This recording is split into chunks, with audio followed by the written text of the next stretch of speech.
Bonjour à toutes et à tous, bienvenue sur Carture. Imaginons que vous veniez de gagner au loto, ou du moins que vous essayiez d'acquérir la dernière hypercar de la marque la plus prestigieuse qui existe. Vous allez aller dans votre concession et ils vont tout simplement vous dire non. Je vous explique pourquoi dans cette vidéo.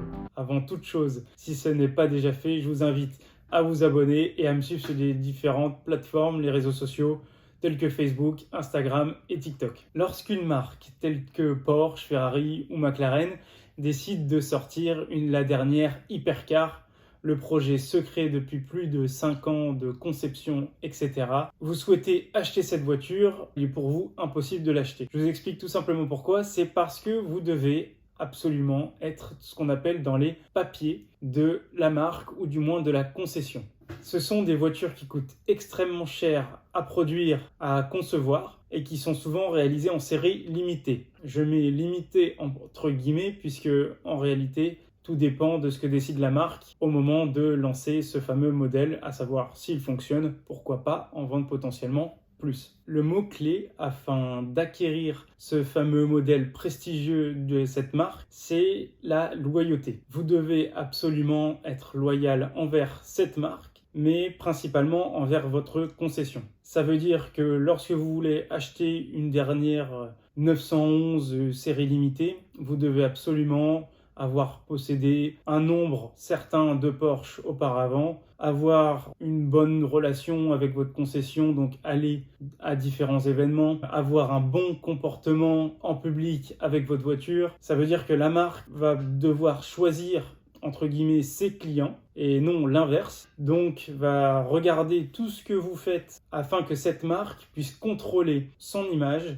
Je tiens à préciser que je fais là un raccourci. Ça veut dire que je reste très vague et très général sur mes propos, puisque d'un pays à un autre, il se peut que ce soit différent, et d'une marque à une autre, il se peut que ce soit différent. Les marques possèdent un certain nombre de critères à cocher afin que vous puissiez ou non être le fameux propriétaire du nouveau modèle en question. Si par exemple je décide de rentrer dans une marque précise et d'acheter tel modèle le plus prestigieux, on va me répondre excusez-nous monsieur, mais vous n'êtes pas forcément client chez nous depuis un long moment. Quelle voiture avez-vous eu précédemment? Et si vous souhaitez avoir tel modèle, commençons tout d'abord par acheter tel modèle en concession. C'est aussi un moyen pour la marque et la concession de vendre des modèles qui ont peut-être un petit peu moins de succès et potentiellement vous faire et aussi vous amener à un premier pas afin de potentiellement voir si un jour vous allez avoir la possibilité d'acheter ce modèle. Lorsque je parle du modèle prestigieux, il s'agit bien que votre concession vous appelle. Êtes-vous potentiellement intéressé au potentiel modèle qui va sortir dans 2 ans? Vous allez bien sûr dire oui, puisque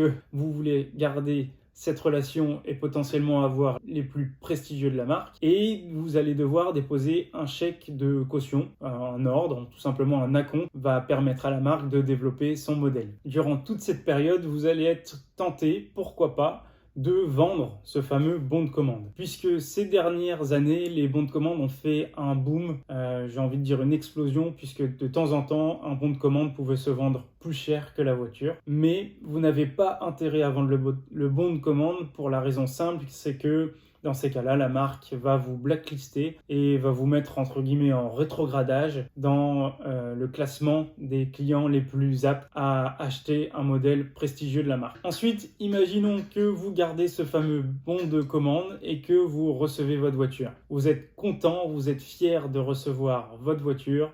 Vous allez donc pouvoir rouler avec, mais attention, puisque si vous souhaitez vendre votre voiture directement après l'avoir reçue, cela peut avoir de graves conséquences, encore une fois, sur votre classement avec cette marque.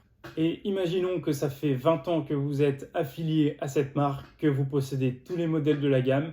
Il se peut que la marque ne décide pas de vous mettre dans sa fameuse liste pour la simple et bonne raison qu'elle ne vous considère pas comme étant potentiellement le meilleur client à ce moment-là. J'ai récemment entendu des cas où un client avait dépensé plusieurs millions dans la marque et il n'a pas eu accès à un modèle en particulier. La marque n'a pas donné suite et ce client fâché, a décidé de vendre toutes ses voitures reliées à cette marque. Mon premier conseil est donc d'être patient. Mon deuxième conseil est donc de représenter au mieux cette marque. Et enfin, mon troisième conseil, c'est aussi de réagir de manière à toujours dire oui à la marque. C'est-à-dire que si l'on vous propose d'acheter tel ou tel modèle et qui ne vous convient pas, faites-le quand même, ou du moins jouez le jeu. Essayez aussi d'avoir un certain nombre d'options, puisque au plus vous avez d'options, au plus la personne en face de vous va considérer que vous êtes vraiment passionné à voir votre propre personnalisation, votre propre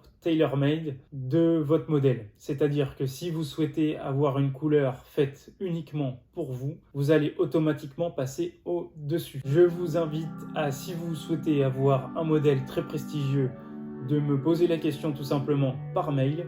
Il se peut que j'ai un bon de commande, en tout cas en attente pour vous. Je vous donne rendez-vous la semaine prochaine pour une nouvelle vidéo. N'hésitez pas à commenter et à liker. À la semaine prochaine. Ciao, ciao.